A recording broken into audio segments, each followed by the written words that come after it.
Pronti? 1, 2, 3. Considerata buona questa con davanti Glenda B in 1 metro. Seconda posizione per Grifondoro Adri che precede Gogol, di fuori Gumu, poi ancora Ginger Brew, quindi Gardel, Q-Griff, Giacinto Pax alla retroguardia, Gaxa.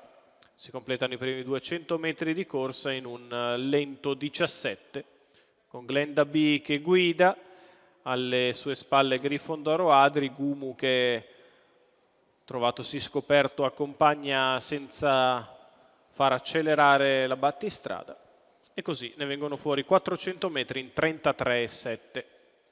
Glenda B al comando a ritmo molto blando, Grifondoro Adri Numero di fuori, 6, Giorgia Bourbon, Grifondoro Adri in corda, Gumu di squalificato. fuori.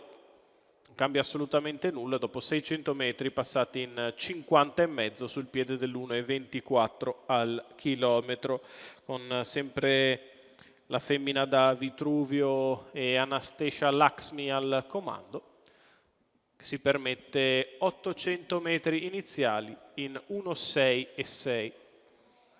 Un giro praticamente da treno, con Glenda B che continua in vantaggio, di fuori Gumu, poi Grifondoro Adri, Ginger Brew, Gogol, Gardel, Q-Griff, Giacinto Pax non cambia nulla. Primo chilometro in 1,23, appena scarso. Glenda B sempre a menare la danza, di fuori Gumu, in corda Grifondoro Adri, poi Ginger Brew e Gardel, Q-Griff. Sotto alle tribune una frazione un po' in accelerazione per Glenda B che in progressione allunga. Grifondoro Adri rimane secondo sotto, di fuori Gumu, Gogol, Ginger Brew. Curva di destra passata in accelerazione abbastanza decisa adesso, 14,8 la frazione della curva. Glenda B accelera per mettere in difficoltà gli avversari, muove dal fondo Gardel Q-Griff. Gumu sempre di fuori, a contatto Grifondoro Adri avanti a Gogol. Retta di là in 14,4 con Glenda B in vantaggio nei confronti di Grifondoro Adri e di Gumu.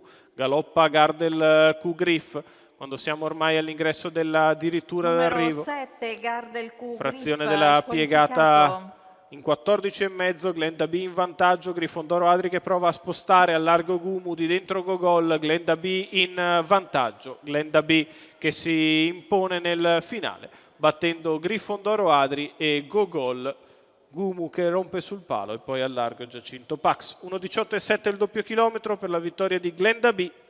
Tommaso Gambino, Francesco Alessandrini al training, Giuseppe Lorè alla proprietà di questa Glenda B che conferma il buon momento di forma, vince andando al comando, si impone chiaramente. Secondo posto per Grifondoro Adri e il terzo molto stretto al largo di tutti, forse Giacinto Pax riesce a prendere il terzo posto.